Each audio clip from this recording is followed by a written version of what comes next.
સુરત શહેરમાં diamond association ખાતે લોકટોળું ઉમટ્યું। સુરતની મોટી હીરાપેઢી એવી કેપી સંઘવી પર લાગ્યા ગંભીર આક્ષેપો। નાના વેપારીઓને નુકસાન છતાં કેપી સંઘવી કંપનીને ચેક અપાયા હતા। ચેક આપ્યા બાદ મૂળ રકમ પણ ચૂકવી આપવામાં આવી હોવાની વાત। કેપી સંઘવી કંપનીના દલાલ દ્વારા રૂપિયા લઈ ચેક પરત ન કર્યા હોવાના આક્ષેપો। કંપની દ્વારા તમામ ચેક બેંકમાં નાખી રિટર્ન કરાવી કેસો કર્યા। अनेक महिलाओं पति हाल जेल में अथवा 4 महीना जेल में रहा। महिलाओं द्वारा अपघातनी चीमकी आपवामां आवी। 5 महीना पहला डायमंड एसोसिएशन ની મધ્યસ્થીમાં કંપનીને રૂપિયા ચૂકવાયા હતા। ડાયમંડ એસોસિએશન દ્વારા તમામને એનઓસી પણ અપાઈ હતી। અંદાજિત 35 કરોડ જેટલા પરિવારના લોકો ડાયમંડ એસોસિએશન ખાતે પહોંચ્યા। મારું નામ જાડા જયશ્રીબેન યોગેશભાઈ છે। મારા પતિ ડાયમંડ સાથે જોડાયેલા હતા। નાની મોટી કંપની ચલાવતા હતા, તો એમાં નુકસાની ગઈ, તો એને ધંધામાં નુકસાની ગઈ, તો અમે બધું ચૂકવણું કરી આપેલું છે। કેપી સંઘવી સાહેબે અમારી ઉપર કેસ કરેલો છે, જે અમારો ચેક બાઉન્સ કરીને, તો એના માટે અમે ન્યાય માગીએ છીએ કે અમને ન્યાય આપે। કાલ સવારે મારા પતિ કાંઈ પણ અવળું પગલું ભરે, અમારો પરિવારનો અમારું ભરણ પોષણ કોણ કરશે? એમ કેપી સંઘવી સાહેબ શું અમારી જવાબદારી લેશે? એક ન્યાય માટે આવ્યા છીએ। ક્યાંય અમને ન્યાય દેખાણો નથી। અમારે થોડા 5 વર્ષ પહેલાં એક ઘટના બનેલી, જેથી અમારે ધંધામાં નુકસાન થયેલું, એટલે અમે બધું જ ડાયમંડ એસોસિએશન અને પંચોને સોંપી દીધેલું, અને એનો બધો એ લોકોએ ટકાવારી પ્રમાણે ભાગ પાડી અને બધાને વેચી દીધેલો। એમાં એક કેપી સંઘવી જેવી કંપની છે, એણે અમારા સિક્યુરિટી ચેકનો દુરુપયોગ કરી અને અમને પાછા આપી દઈશું એવું કીધેલું પંચોને, છતાંય તે એણે પછી પાછળથી પાછા ન આપ્યા અને બીજા કોઈનું માન્યા નહીં, અને એણે મારી ઉપર કેસ કરેલો, જે હું જેલની સજા ભોગવી આવેલો છું 2 વર્ષમાં 2 વખત। છતાંય તે હજી એટલા બધા અમને પરેશાન કરે છે કે અત્યારે એમ થાય છે કે હવે આમાં જીવવું કે મરવું, કારણ કે આર્થિક કોઈ જાતની આપણી પાસે સગવડતા નથી, અને આ કોર્ટ અને કચેરીના ઓલા ધક્કામાં પૈસા નથી, છતાંય પૈસા બધા બગાડવા પડે છે।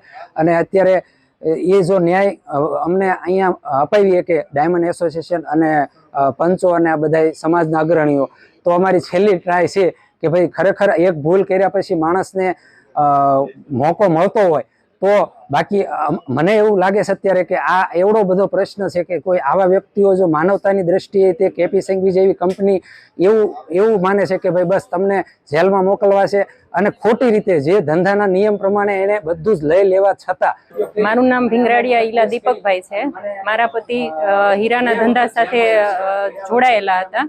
ધંધામાં નુકસાની થઈ એટલે નુકસાની પેલે બધું આપીને અમે ભરપાઈ કરી દીધું, મતલબ ચૂકવણું આપી દીધું।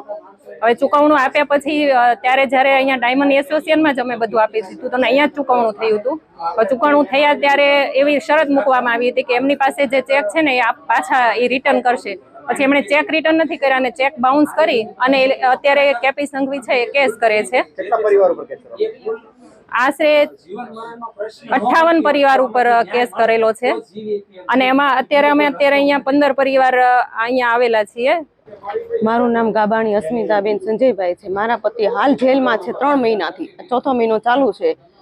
તો હવે આમાં થોડોક બધાને વિચાર કરવો પડે એમ છે કે આ વસ્તુમાં થોડોક તો ન્યાય અમારે બધાને જોઈએ છે કાયમિક માટે, કારણ કે બહુ પૈસા 2 વર્ષથી અમે કેસ માટે આપેલા છે। ઘરમાં મારા છોકરાને અત્યારે એક્ઝામ દેવા માટે મારે એને વેઇટિંગમાં બેસાડવો પડ્યો પરીક્ષાના દિવસે।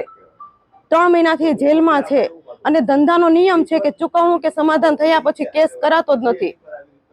ડાયમંડનો વેપાર કરતા વેપારીઓ નુકસાની કરતા હોય ત્યારે જનરલી વેપારના નિયમ પ્રમાણે જે કાંઈ એની પાસે માલ મિલકત હોય તેનો પંચમાં મૂકીને ચૂકવણું થતું હોય, પણ અમારા ધંધાના રૂલ્સ નિયમ એવા હોય છે કે એક વખત ચૂકવણું થઈ ગયા પછી કોઈ એની ઉપર લેણદારો ઉઘરાણી કરી શકતા નથી।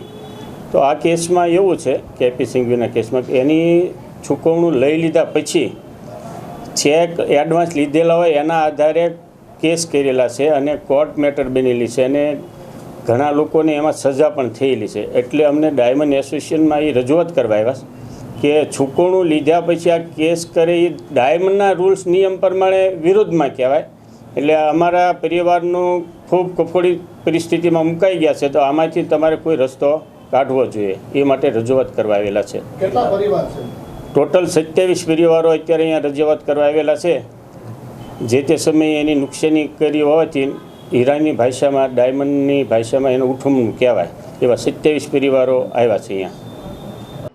ડાયમંડનો ધંધો છે સુરતમાં, એમાં મારો ભાઈ હતો, એણે ધંધો ચાલુ કર્યો. ડાયમંડમાં કંપની હતી અમારી, તો નુકસાની આવી તો લેણું થયું. એટલે અમે ડાયમંડ એસોસિએશનમાં બધા પંચોની મધ્યસ્થીમાં અમે જેટલું અમારા ઘરની માલ મિલકત હતી એ બધું આપીને અમે એમને ચૂકવણું કર્યું છે.